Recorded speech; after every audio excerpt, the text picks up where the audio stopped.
Hi, welcome to Gamers Chess Club online chess lessons. My name is Jason, and this is the 10th lesson in the Introduction to Chess series.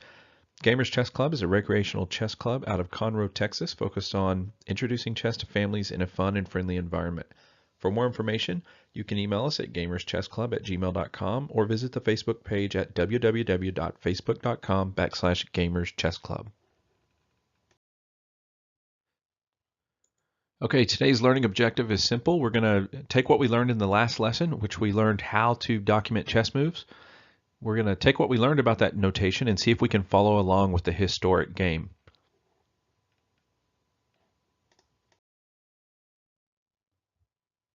Okay, so the game we're going to follow today is a historic game. It was dubbed the Game of the Century. It was played in 1956 from a leading chess master, Donald Byrne, was facing 13-year-old Bobby Fischer. So what I would encourage you to do is either pause the video and try to follow along with a chess set in front of you. Try to make these moves based on the notation that you learned in the last lesson. You can either pause the video, or the other option is I've left a link in the video for a PDF document that you can print off with this information. So either print off the document or pause your screen, see if you can follow along with this game. It's a long game. It has a lot of different examples of things I wanted to show. Just keep in mind some of the special characters in here. Here's a castling move. The last lesson will remind you whether that's a kingside or a queenside castle. There's also the X's in these moves means that a piece is being captured in that move. There's also check here. There's checkmate. So a lot of different use of the symbols. It's a long game, but it's a historic game. It's a great game to try to follow along to. So, like I said, pause your video, take some time to do that. I'm going to go on to the next slide, but the next slide, all I'm going to be doing is walking you through this game. So try to do it on your own before you go to the next slide. Okay, so we're going to follow along the game here.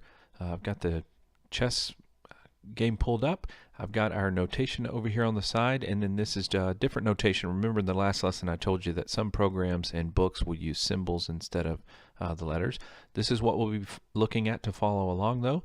So let's follow along in the game. So the first move we see is knight f3. That's the capital N, lowercase f, and then the 3. So the first letter, the capital N, says which piece we're moving.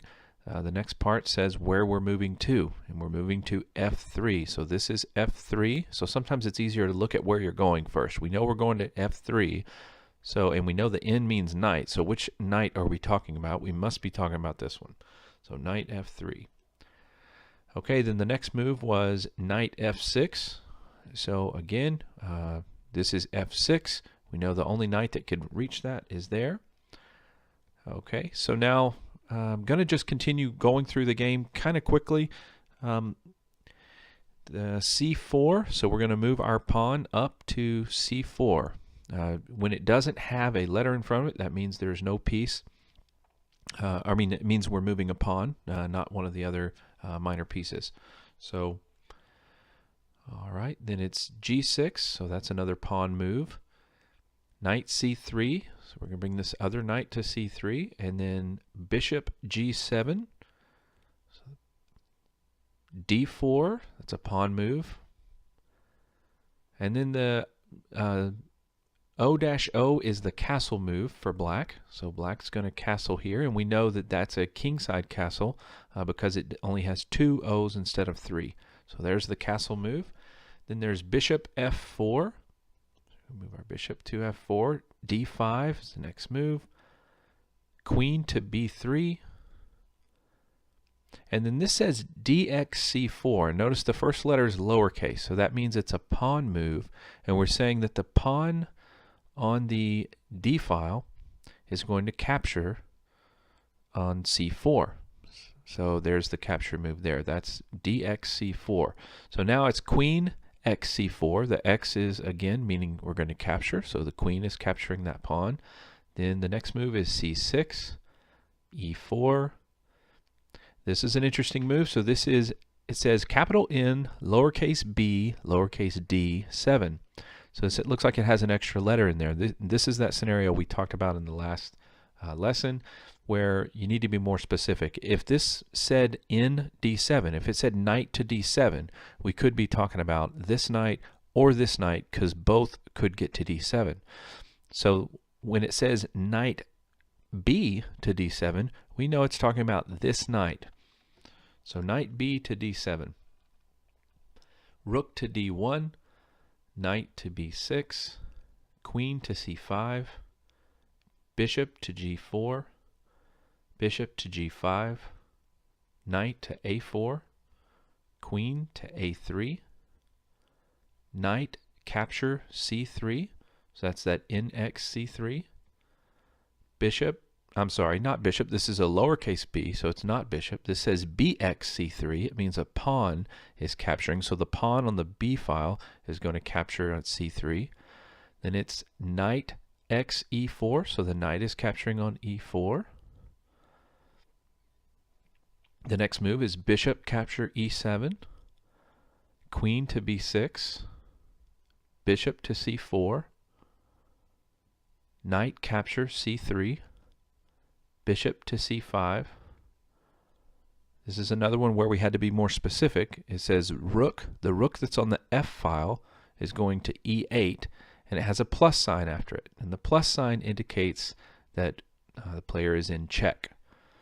So then the king moves out of check to F1, bishop to E6, bishop captures B6, bishop captures C4 check, king to G1, knight to E2 check, king to F1, knight capture D4 check, king to G1, knight E2 check, king to F1, knight C3 check, king to G1,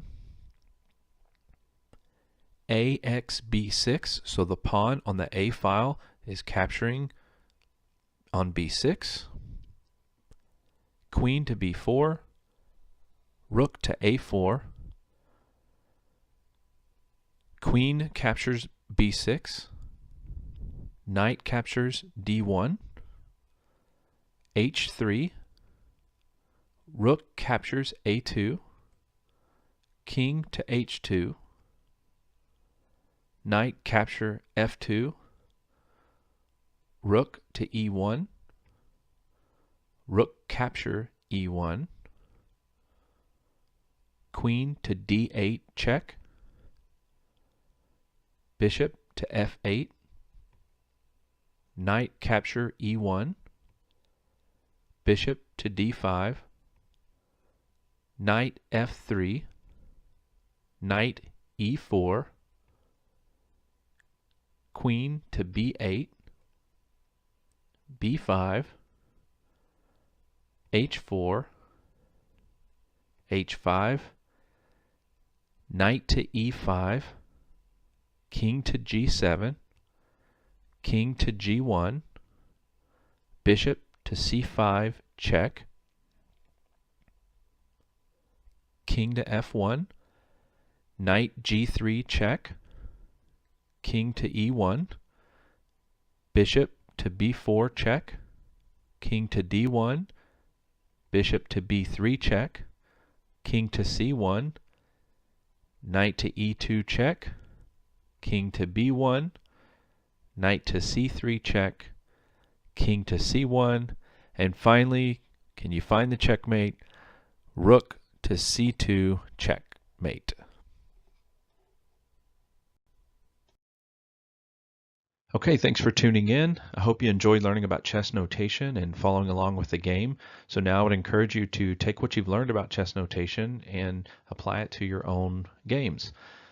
So if you don't have a scorecard, in addition to the link that I provided for the game that we just followed, there's also a link to a PDF for a blank scorecard. So you're welcome to print one off or print as many off as you want to and use those to notate your chess games. So thanks a lot.